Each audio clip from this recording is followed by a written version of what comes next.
Hello students, তোমরা দেখছো LRNR classes, সঙ্গে আমি সুকান্ত।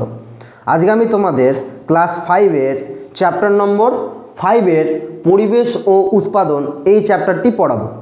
এর আগের দিন আমি এই চ্যাপ্টারটি সম্পর্কে কিছুটা আলোচনা করেছিলাম। আজকে আমি তোমাদের তারপর থেকেই আলোচনা করব। তো এসো শুরু করা যাক। তো প্রথমেই দেখব আমরা এই চ্যাপ্টারটার আজকের অংশে কি কি জানতে হবে। প্রথমে দেখব কৃষিকাজের অগ্রগতি ও কুফল, অর্থাৎ কৃষিকাজের যে অগ্রগতি সেটা কখন এলো, কিভাবে এলো বা কেনই বা এলো সেইটা দেখব। আর এই কৃষিকাজের অগ্রগতিতে আমাদের কি কুফল পড়ছে সেটাই দেখব। সবুজ বিপ্লব কি, পরের অংশ দেখো পুরনো দিনের কৃষিকাজ, অর্থাৎ পুরনো দিনে কিভাবে কৃষিকাজ হতো সেইটা দেখব। আর লাস্ট দেখব দার্জিলিং সেই অংশের কৃষিকাজ। ঠিক আছে, তাহলে প্রথম দেখো কৃষিকাজের অগ্রগতি ও কুফল।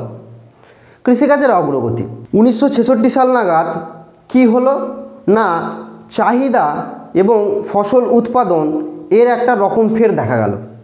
কিভাবে না, সেই সময় যে পরিমাণ চাল বা পাট কি হতো উৎপাদন হতো সেটা ছিল অনেকটাই কম, কারণ তখনকার সময়ে টেকনোলজির অভাব এবং লাঙল এবং বৃষ্টি এই দুয়ের ওপর কী করা না আস্থা বেশি করে রাখা।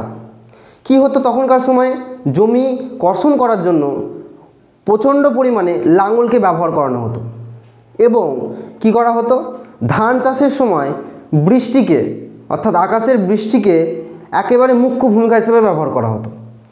কিন্তু যদি এরকম লক্ষ্য করা যায় যে সেই বছরে কি হয়নি, বৃষ্টিটা ঠিকমতো হয়নি, বর্ষাটা পিছিয়ে গেছে বা বর্ষাটা অনেকটা আগে এসে খুব তাড়াতাড়ি চলে গেছে, এই রকম যদি লক্ষ্য করা যায় তাহলে কি হতো, এই কৃষিকাজে প্রচণ্ড পরিমাণে কি হতো একটা ক্ষতির সম্মুখীন হতো।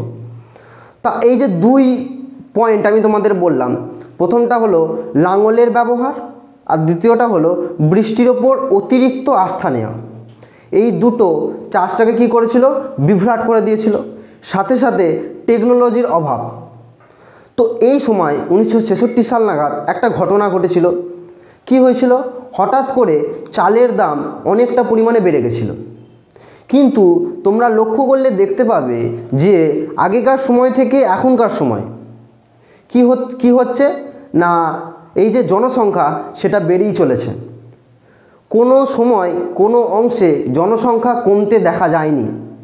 সেই 1966 সালের আগে থেকে 1966 সালের পরে কি হয়েছে, জনসংখ্যা বেড়েই চলেছে। কিন্তু তোমরা লক্ষ্য করলে দেখতে পাবে না সেই সময় টেকনোলজির অভাবে কি হয়েছিল, কৃষিকাজ মুখ থুবড়ে পড়েছিল। যে পরিমাণ জনসংখ্যা রয়েছে সেই পরিমাণ জনসংখ্যাকে ওই কৃষিজ ফসল কি করতে পারছিল না, মেকআপ করতে পারছিল না। তাই এই চালের দাম কি হয়েছিল, একবারে অনেকটা বেড়ে গেছিল। তাই সেই সময় দারিদ্র দেখা গেছিল, অর্থাৎ মানুষ চাল খেতে পাচ্ছিল না। সেই সময় একটা নতুন প্রজেক্ট চালু হয়েছিল, সেটার নাম মাইলো। তখন এই চালের পরিবর্তে জায়গায় জায়গায় সরকারের প্রচেষ্টায় মাইলো দেওয়া হচ্ছিল।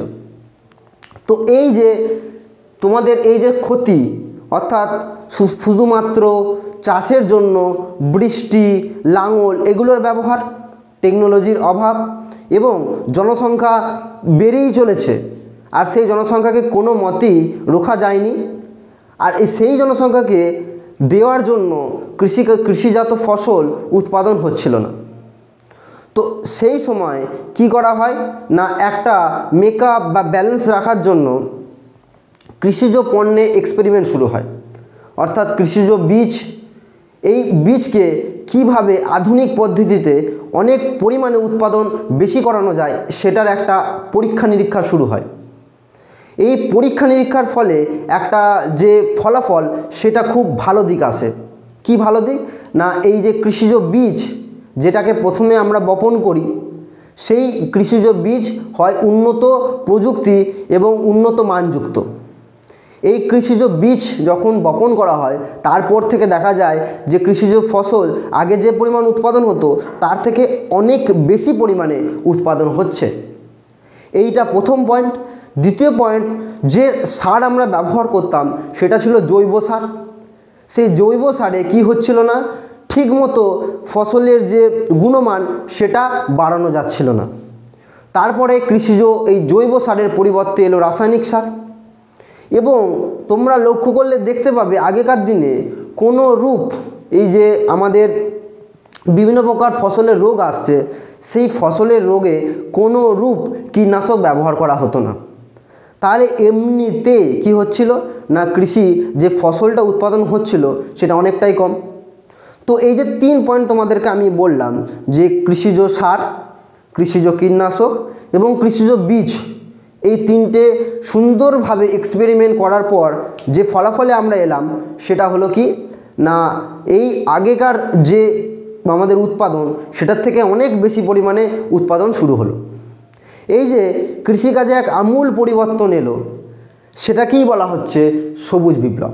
ঠিক আছে, এই যে আগেকার সময়ে লাঙলের অত্যাধিক ব্যবহার, বৃষ্টির ওপর অতিরিক্ত আস্থা, এগুলোর প্রভাবে যে কৃষিকাজ মুখ থুবড়ে পড়ছিল, সেটাই কৃষিজ বীজ, কৃষিজ সার, কৃষিজ কীটনাশকের দ্বারা কি করা হলো, উৎপাদনকে বাড়ানো হলো। আর যেটা সেই সময়ে ভারতে এক জনজোয়ার এনেছিল, সেটাকে বলা হয় সবুজ বিপ্লব। আর এই কৃষিকাজের অগ্রগতি কিভাবে এলো তোমাদেরকে বললাম আমি, কুফল, অর্থাৎ যে কোনো জিনিসের সুফল থাকলে তার কুফল থাকবে। কি ব্যাপারটা হয়েছিল না, এই যে অতিরিক্ত সার, অতিরিক্ত কীটনাশকের ব্যবহার করা হচ্ছিল, তাতে যেমনভাবে কৃষিজ ফসলের উৎপাদন বেড়ে যাচ্ছিল, ঠিক তেমনভাবে কি হচ্ছিল না, কৃষিজ ফসলের গুণগত মান হ্রাস হচ্ছিল।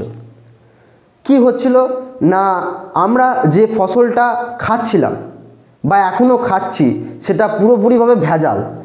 কেননা এই যে অতিরিক্ত পরিমাণে কৃষিজ সার, কৃষিজ কীটনাশক কি করা হচ্ছে, জমিতে দেওয়া হচ্ছে, সেইটা তো কি হচ্ছে, জমির ফসলগুলোকে কি করছে, অনেকটা পরিমাণে প্রভাবিত করছে।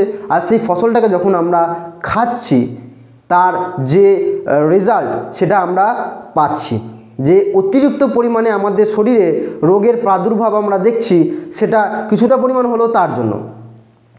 আর কি, এই যে কৃষিজ সার, কৃষিজ কীটনাশক জমিতে দেওয়া হচ্ছে, তার প্রভাবে জমিতে যে গুরুত্বপূর্ণ পোকাগুলো লক্ষ্য করা যায়, কেঁচো থেকে শুরু করে, সেই পোকাগুলো কি হচ্ছে, ধ্বংস হয়ে যাচ্ছে। তো জমির যে স্বাভাবিক উর্বরতা সেটা তো নষ্ট হয়ে যাচ্ছে। কেঁচো একটা জমির কি উর্বরতা একটা প্রয়োজনীয় একটা প্রাণী, ঠিক আছে, তো সেটাকে যখন আমরা ধ্বংস করে দিচ্ছি, কি হচ্ছে, যে গুণগত মান হ্রাস হওয়ার সাথে সাথে জমির উর্বরতাটাও ধ্বংস হয়ে যাচ্ছে। তাহলে প্রথম পয়েন্ট তোমাদের কি বললাম, যে জমির যে উর্বরতা সেটা হ্রাস হচ্ছে কিভাবে না, এই জমির যে গুরুত্বপূর্ণ পোকা প্রাণীগুলো লক্ষ্য করা যায়, সেগুলোকে ধ্বংস করার মাধ্যমে। দ্বিতীয়ত আমরা কি করছি না, আমরা ভেজাল খাচ্ছি, ঠিক আছে। আর তৃতীয়ত মেন পয়েন্ট হচ্ছে, এই সমস্ত কীটনাশক দেওয়ার প্রভাবে যেমনভাবে ফসলের পরিমাণ বেড়ে যাচ্ছে, ঠিক তেমনভাবে আমরা যদি লক্ষ্য করি, কয়েক বছর পর জমির যে ফসল দেওয়ার প্রচেষ্টা সেটা নষ্ট হয়ে যাবে। অর্থাৎ অতিরিক্ত পরিমাণে কীটনাশক, সার এগুলো দেওয়ার প্রভাবে একটা সময় আসবে, আমরা কি করব, একেবারে কি হবে না, সেই জমিটা আর ফসল দিতে সক্ষম হচ্ছে না, এটাই আমরা দেখব। তাহলে তোমরা লক্ষ্য করলে যে কৃষিকাজের অগ্রগতি কিভাবে এলো, তো তার সাথেই সবুজ বিপ্লব কী এবং এর কুফল কী। এরপরে দেখো পুরনো দিনের চাষাবাদ। পুরনো দিনের চাষাবাদ, ধান, সবজি, আখ এবং পাট চা, এগুলো কিভাবে হতো বা কার প্রতি এরা আস্থা রাখতো। তাহলে প্রথমে আমরা কি দেখব, যে জমি কর্ষণ করার জন্য সেই সময়ে লাঙলের ব্যবহার হতো। এখনকার সময় যেমন ট্র্যাক্টরের ব্যবহার হয়, ঠিক তখন এই সময় লাঙলের ব্যবহার হতো। এবং চাষটা ছিল পুরোপুরিভাবে বৃষ্টির ওপর নির্ভর। কি হতো না, এই যে ধান চাষ দুবার হতো বছরে, একটা আউশ একটা আমন, মানে বছরে দুবার হতো, একটা আউশ একটা আমন, দুটো যে চাষ দুটোই বৃষ্টির ওপর আস্থা রেখেছিল। তখন না ছিল কোনো টিউবওয়েল, ঠিক আছে, তো তার জন্য এই আউশ ধান আর আমন ধান এই দুটো কি বৃষ্টির ওপর আস্থা রেখেছিল। আউশ ধানটা কি, আউশ ধানটা কিছুটা পরিমাণ উঁচুতে লাগানো হয় এবং যার ধানটার যে উচ্চতা সেটা অনেকটাই খাটো হয়। আর আমন ধানটা আউশ ধানের নিচে কিছুটা নিচে ব্যবহার করা হয় বা পোতা হয়, আর তার যে খড়ের পরিমাণ বা হাইটটা সেটা আউশ ধানের থেকে অনেকটাই বেশি। এই যে আউশ ধান আর আমন ধান তখনকার সময়ে এই কীটনাশক সার এগুলো তো সেইভাবে ছিল না, তাই জন্য এই আউশ ধান আর আমন ধান অনেকটা কম পরিমাণে ফলন হতো। আর এখন আমরা কি দেখছি, আউশ ধান, আমন ধান, তার সাথে বোরো ধান। বোরো ধান যেটা শীতকালে চাষ করা হচ্ছে, যেখানে আমরা জলের ব্যবহার দেখতে পাচ্ছি, অর্থাৎ শীতকালে কি হবে না, বৃষ্টি হবে না, তাহলে কি হবে, এই যে চাষটা পুরোপুরিভাবে টিউবওয়েলের উপর নির্ভর। তো তখনকার সময় টিউবওয়েল ছিল না বলে এই আউশ ধান আর আমন ধানের যে ফলনটা সেটা অনেকটাই কম ছিল। সবজি আর আখ, সবজি কী হতো, সবজি শীতকালে চাষ করা হতো এবং যে সময় জলের মানে যে ব্যবহার অনেকটা কম, সেই সময়ে এই সবজি চাষ করা হতো। কারণ আমরা জানি যে কোনো সবজি, পেঁয়াজ, আলু, বাঁধাকপি, ফুলকপি এগুলো অনেকটা কম পরিমাণ জলে কি হয়, উৎপাদন হয়। আখ উৎপাদন হতো অনেকটা কম পরিমাণ জায়গায় উৎপাদন হতো এবং এই ধান বলো, সবজি বলো, আখ বলো বা পরে পাট আসবো, সেই সমস্ত ফসলগুলোই যেমনভাবে বৃষ্টির ওপর আস্থা রেখেছিল তেমনভাবেই হ্রদ, পুকুর, জলাশয় এগুলোর ওপরও আস্থা রেখেছিল। কারণ আমরা লক্ষ্য করলে দেখতে পাবো তখনকার সময়ে বৃষ্টি যখন হতো না তখন চাষাবাদ হতো, কিন্তু কিভাবে হতো না, এই সমস্ত যে সমস্ত জায়গায় হ্রদ আছে, পুকুর আছে, নালা আছে, খাল আছে, জলাশয় আছে, সেই সমস্ত জায়গায় সেই বৃষ্টির জল জমেছিল। এবার যখন বৃষ্টি হচ্ছে না তখন এই সমস্ত অংশের মাধ্যমে আমরা কি করব না, এই যে ফসলগুলোকে চাষ করব সেগুলো জলের পরিমাণ ঘোচাবো। তো এই গেল সবজি, আখ গেল। পাট আর চা, পাট তখনকার সময়ে ধানের থেকে অনেকটা কম পরিমাণে কি হতো, উৎপাদন হতো। কারণ সেই সময় পাটের জন্য যে সমস্ত আদর্শ অনুকূল জলবায়ু থেকে শুরু করে যে সমস্ত উপকারী প্রয়োজনীয় উপাদান সেইগুলো সে সময় ছিল না। আর চা তখনকার সময়ে বা এখনকার সময়ে দার্জিলিং এবং তরাই অঞ্চল, অর্থাৎ পর্বতের পাদদেশীয় অঞ্চল তরাই এবং দার্জিলিংয়ে তখনকার সময়ে উৎপাদন হতো এবং এখনকার সময়ে উৎপাদন হয়। তো কিভাবে হয়, আমরা জানি দার্জিলিং শীতল এবং ঠান্ডা জাতীয় অঞ্চল, ঠিক আছে, কারণ দার্জিলিং এই স্থলভাগের থেকে অনেকটাই উঁচু অংশে অবস্থান করছে, তাই উঁচুতে অবস্থান করার জন্য সেখানটা শীতল এবং সেখানে যে জল হয় সেটাও অনেকটা বেশি পরিমাণে হয় না। কিন্তু তোমরা বলবে যে দার্জিলিংয়ে তাহলে জলটা কোথায় গেল? দার্জিলিং কি হয় না, যে সমস্ত ফসল চাষ করা হয় সেগুলো ধাপ চাষ করা হয়, অর্থাৎ পাহাড়ের ধাপ কেটে কেটে কি করা হয়, সেই জায়গাগুলোকে ফসলের উপযুক্ত করা হয় এবং যে জলটা হয় সেটা ওই ধাপ থেকে গড়িয়ে গড়িয়ে নিচে চলে যায় এবং পর্বতের পাদদেশীয় তরাই অঞ্চলে সেটা চলে যায় এবং সেই জায়গাটাকে স্যাঁতস্যাঁতে করে দেয়। এরপর লক্ষ্য করব তাহলে দার্জিলিংয়ে এই জলগুলো গেল কোথায়। আমরা জানি দার্জিলিংয়ে দুটো প্রধান নদী আছে, একটা তিস্তা নদী আর একটা মহানন্দা নদী। এই তিস্তা আর মহানন্দা নদী দিয়ে কি হচ্ছে না, জলটা চলে যাচ্ছে একেবারে বঙ্গোপসাগরে, ঠিক আছে। তো এই গেল চা। তো এই দার্জিলিংয়ের চা এখন যেমন গুরুত্বপূর্ণ তখনকার সময়েও গুরুত্বপূর্ণ ছিল, কিন্তু চায়ের যে ফলন সেটা আগেকার সময় অনেকটা কম ছিল, কারণ জলবায়ু থেকে শুরু করে যে সমস্ত উপাদান আমাদের দরকার চায়ের জন্য তখনকার সময় অনেকটাই কম ছিল। এখন তুলনামূলক ওর থেকে বেশি পরিমাণে চা উৎপাদন হয়। তো আমরা কি দেখব না, ধাপ, এই যে পাহাড়ের ধাপ কেটে যে চাষগুলো করা হয় সেখানে ধান চাষ অনেকটা পরিমাণে কম করা হয়, কারণ ধান চাষে আমরা জানি প্রচুর পরিমাণে জলের প্রয়োজন, যেটা দার্জিলিং দিতে পারবে না, ঠিক আছে। আর ওই ধাপ কেটে যে চাষাবাদ করা হতো সেখানে ভুট্টা, গম, সয়াবিন, বাদাম এইগুলো চাষ করা হয়। আর তার থেকে কিছুটা পরিমাণ উঁচু জায়গায় চাষ করা হয় এই প্রধান ফসল দার্জিলিংয়ের চাকে, ঠিক আছে। এর পরের পয়েন্টটা দেখো তোমরা, দার্জিলিংয়ের কৃষিকাজ। আমি ঠিক তার আগের পয়েন্টে দার্জিলিংয়ের কৃষিকাজ সম্পর্কে বলেছি। এবার আমি তোমাদের দার্জিলিংয়ের যে দুই মুখ্য উৎপাদনকারী ফসল সেই দুটি ফসল সম্পর্কে আলোচনা করব। এছাড়াও রয়েছে, কিন্তু আমি এই দুটি ফসল সম্পর্কে আলোচনা করব। প্রথম ফসল দেখো তোমরা দেখতে পাবে, প্রথম ফসল হচ্ছে স্কোয়াশ এবং দ্বিতীয় হচ্ছে চা। তোমাদেরকে বললাম দার্জিলিংয়ে কিভাবে চাষাবাদ হয়।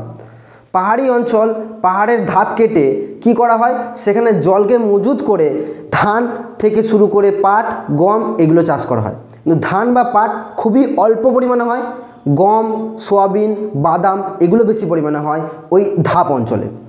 এবার ওই দার্জিলিংয়ের ধাপের থেকে উঁচুতম স্থানে কি চাষ করা হয়, এই চাকে। সবথেকে উঁচুতে চাষ করা হয় চাকে, এবং ধাপে ধাপে চাষ করা হয় ওই গম, ভুট্টা, বাদাম, সয়াবিন এই সমস্ত ফসলকে। আর এই স্কোয়াশ সেই ধাপ অঞ্চলেই চাষ করা হয়। এবার এই স্কোয়াশটা কি? স্কোয়াশ হচ্ছে এক প্রকার লতানো জাতীয় গাছ, যেগুলো লতিয়ে লতিয়ে যায়, এবং এই ফসলটা অনেকটা পেঁপের মতো খেতে, অর্থাৎ যে ফসলে যে উৎপাদনটা হয় আমাদের ফল বা যেটা হয় সেটা অনেকটা পেঁপের মতো খেতে। আর এই যে ফসলটা সেটা লতানো জাতীয়, অর্থাৎ এটা লতিয়ে লতিয়ে যায়, ঠিক আছে, খানিকটা ঝিঙের মতো। ঝিঙে যেমন লতিয়ে লতিয়ে যায়, ঠিক তেমনই এই স্কোয়াশও লতিয়ে লতিয়ে যায় ধাপ অঞ্চলে, ঠিক আছে। আর এর যে ফসলটা সেটা অনেকটা পেঁপের মতো খেতে। এবার দেখো এর পরবর্তী অংশের কিছু গুরুত্বপূর্ণ টপিক। প্রথম, তরাই কি? তরাই আর মালদা, দক্ষিণ দিনাজপুর এই সমস্ত অঞ্চলের কৃষিকাজ কি কি? গাঙ্গেয় বদ্বীপ আর রাঢ় অঞ্চলের কৃষিকাজ, ঠিক আছে। আর ডিভিসি কি? প্রথম দেখো তরাই কি। তরাই হচ্ছে পর্বতের পাদদেশীয় অঞ্চল, অর্থাৎ পর্বতের কাছের বা পর্বতের সন্নিহিত অঞ্চল, যেটা সমতল আকৃতির এবং যেটা স্যাঁতস্যাঁতে অঞ্চলযুক্ত, অর্থাৎ পাহাড় বা পর্বত থেকে যে জল গড়িয়ে আসে সেই জল এখানে এসে মজুত হয় এবং এই জায়গাটায় কি করে দেয়, স্যাঁতস্যাঁতে অঞ্চল করে দেয়। তাহলে তরাই কথার অর্থ কি? পর্বতের পাদদেশীয় অঞ্চলসমূহ, অর্থাৎ পর্বতের নিকটে যে জায়গাটা রয়েছে যেটা কিনা স্যাঁতস্যাঁতে এবং জলাযুক্ত, সেটাই হচ্ছে এই তরাই। তরাই আর মালদা, দক্ষিণ দিনাজপুরের কৃষিকাজ। প্রথম জানবো তরাইয়ের কৃষিকাজ কি। তরাই হচ্ছে স্যাঁতস্যাঁতে অঞ্চল, এবং এখানে স্যাঁতস্যাঁতে হওয়ার দরুন ধান চাষটা খুব ভালো হয়, সাথে এখানকার আবহাওয়ার জন্য চাষটা আরও ভালো হয়। চা চাষটা ভালো হলেও সেই চায়ের কোয়ালিটি দার্জিলিংয়ের থেকে অনেকটাই কম। দার্জিলিংয়ের থেকে এখানে চা চাষটা বেশি হলেও এখানে যে চাটা উৎপন্ন হয় সেটার যে সুগন্ধি বা সেটার যে কার্যকারিতা সেটা দার্জিলিংয়ের চায়ের থেকে অনেকটাই কম। এটা গেল তরাই, ধান চাষ এবং চা চাষ। মালদা আর দক্ষিণ দিনাজপুর। মালদা আর দক্ষিণ দিনাজপুরে ধান, পাট এগুলো তুলনামূলক কি হয়, কম হয়। কি বেশি হয়? আম বেশি হয়, কারণ ফজলি আমের কথা আমরা সবাই জানি মালদার। আর কি হয়? লিচু হয়, ঠিক আছে। গমটাও মোটামুটি অনেকটাই কম পরিমাণে হলেও হয়। আর সবথেকে বেশি হয় সবজি, ঠিক আছে। সবজির চাষ বেশি হয়, আমের চাষ, লিচুর চাষ এইগুলো। আর আমরা দেখতে পারি দক্ষিণ দিনাজপুরে আনারস এবং কলা। আনারস এবং কলার যে চাহিদা সেটা এই দক্ষিণ দিনাজপুরে প্রচণ্ড পরিমাণে, কারণ এখানে আনারস এবং কলা প্রচণ্ড পরিমাণে উৎপন্ন হয়। তাহলে আমি দেখলাম তরাইয়ে কী কী উৎপন্ন হয়, ধান উৎপন্ন হয় এবং চা। মালদাতে কি দেখলাম, আম দেখলাম, লিচু দেখলাম, ধান, পাট, গম তুলনামূলক কম। আর এই দক্ষিণ দিনাজপুরে আনারস এবং কলা, এইগুলো পড়লেই তোমাদের হয়ে যাবে। গাঙ্গেয় বদ্বীপ আর রাঢ় অঞ্চলের কৃষিকাজ। গাঙ্গেয় বদ্বীপ এই জায়গাটা কি? এই জায়গাটা হচ্ছে প্রচণ্ড পরিমাণে উর্বর থাকার দরুন এবং বৃষ্টির পরিমাণ অনেকটাই বেশি হওয়ার দরুন এখানে ধান চাষটা অনেকটা বেশি পরিমাণে হয়, ঠিক আছে, এই গাঙ্গেয় বদ্বীপ এলাকায়। আর রাঢ় অঞ্চল বলতে পশ্চিমবঙ্গের দুর্গাপুরকে বোঝায়। সেই দুর্গাপুর, যেখানে এই দুর্গাপুর থেকে বর্ধমান এই যে পুরো এলাকাটা ধান চাষের জন্য প্রসিদ্ধ। কারণ এখানকার যে জলবায়ু এবং এখানকার যে সমতল ভূপ্রকৃতি সেটা এই ধান চাষের জন্য অনেকটাই আদর্শ, এবং এখানে বছরে যে পরিমাণ বৃষ্টিপাত ধান চাষের জন্য লাগে সেটাই এখানে সংগঠিত হয়। এই গেল রাঢ় অঞ্চলের কৃষিকাজ, ঠিক আছে। তবে এই রাঢ় অঞ্চল, দুর্গাপুর বা বর্ধমান এই অংশে আলু অনেকটা বেশি পরিমাণে উৎপন্ন হয়। ডিভিসি কি? ডিভিসি কথার অর্থ হলো দামোদর ভ্যালি কর্পোরেশন, অর্থাৎ এটা একটা পরিকল্পনা, যে পরিকল্পনাতে কি করা হয়, জলাধার গঠন করা হয়েছে। অর্থাৎ দামোদর যে নদী, সেই নদীর জল অনেকটা পরিমাণ বেশি, সেই জলটাকে আমরা কি করব, যে অংশে মনে হয় যে এখন জলটাকে ধরে রাখতে হবে, তখন আমরা কি করব, এই জলটাকে ধরে রাখবো। ঠিক কখন ধরে রাখবো? যখন বর্ষাকাল। কারণ বর্ষাকালে প্রচণ্ড পরিমাণে বেশি জল হয়। জল হওয়ার দরুন যদি আমরা সেই জলটাকে ছেড়ে দিই, তাহলে কি হবে, আশেপাশের অঞ্চলগুলোতে বন্যা হয়ে যাবে। তাই এই ডিভিসির পরিকল্পনা মাফিক সেখানে যে জলাধার গঠন করা হয়েছে, সেই জলাধারে কি করা হয় না, এই বছরের নির্দিষ্ট সময়গুলোতে এই বৃষ্টির জলকে ধরে রাখা হয়। এবং যখন মনে হয় যে কৃষিকাজের জন্য এবং অনেকটা বেশি পরিমাণে জল মজুত হয়ে গেছে, সেটাকে খুলে দেওয়া দরকার, ঠিক সেই সময় এই জলটাকে ছেড়ে দেওয়া হয়। সাধারণত শীতকালে এই বোরো চাষ হয় যে ধানের, সেই সময় এই ডিভিসির জল ছেড়ে দেওয়া হয় এবং বর্ষাকালে এই জলটাকে মজুত করে রাখা হয়। কিন্তু আমরা দেখি যে ডিভিসির জলে এই আশেপাশের অঞ্চলগুলো ডুবে যায়, এটা তো আমরা প্রায় দেখি। তাহলে আমি কি করে বলছি যে ডিভিসির এই জলাধার বর্ষাকালে জলটাকে ধরে রাখে এবং শীতকালে বোরো চাষের জন্য জলটাকে ছেড়ে দেয়? তাহলে নিশ্চয়ই আমি ভুল বলেছি।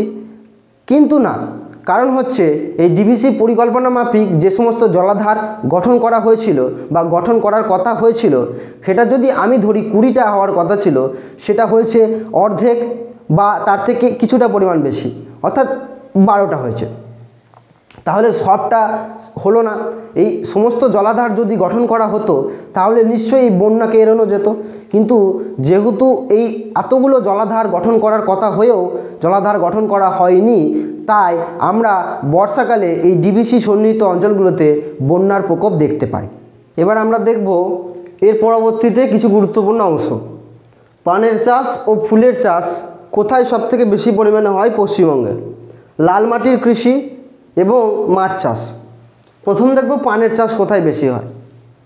পানের চাষ হয় পশ্চিমবঙ্গে সবথেকে বেশি পূর্ব মেদিনীপুর জেলায় এবং হাওড়া জেলায়। পূর্ব মেদিনীপুর এবং হাওড়া জেলায় পশ্চিমবঙ্গের সবথেকে বেশি পরিমাণে পান চাষ হয় এবং তুলনামূলক কম হুগলি আর নদিয়া জেলায় হয়ে থাকে। ফুলের চাষ, ফুলের চাষও নদিয়া, হুগলি এই সমস্ত অঞ্চলে বেশি পরিমাণে হয় এবং ফলের চাষ গঙ্গার পূর্ব দিকের অঞ্চলসমূহ যেমন মালদা, মুর্শিদাবাদ, উত্তর ও দক্ষিণ 24 পরগনা, এইগুলোতে সবথেকে বেশি পরিমাণে ফলের চাষ হয়ে থাকে। মালদার ফজলি আম সেই কারণে বিখ্যাত। লাল মাটির কৃষি, অর্থাৎ লাল মাটি, আমি কিছুক্ষণ আগেই তোমাদের রুর অঞ্চলের কৃষিকাজ সম্পর্কে বললাম, অর্থাৎ দুর্গাপুর এর অংশের কৃষিকাজ। এখন আমি বলছি লাল মাটির কৃষিকাজ। লাল মাটি অঞ্চল অর্থাৎ বাঁকুড়া, বীরভূম এই সমস্ত অঞ্চল, অর্থাৎ পশ্চিমের অঞ্চল, সেই সমস্ত অঞ্চলে কি হয়, বাকি সমস্ত অঞ্চলের থেকে তুলনামূলকভাবে বৃষ্টি কম হয়, তাই সেই অঞ্চলে ধান অনেক কম হয় না বললেই চলে। তো কি কি বেশি হয় সেগুলি আমরা দেখব। এইখানে সবথেকে বেশি পরিমাণে হয় ডাল, বিভিন্ন ডাল, অর্থাৎ অড়হর ডাল, মুসুরির ডাল, কলাইয়ের ডাল, সয়াবিন, বাদাম, তার সাথে ভুট্টা, গম এবং সবথেকে বেশি পরিমাণে উৎপন্ন হয় সবজি।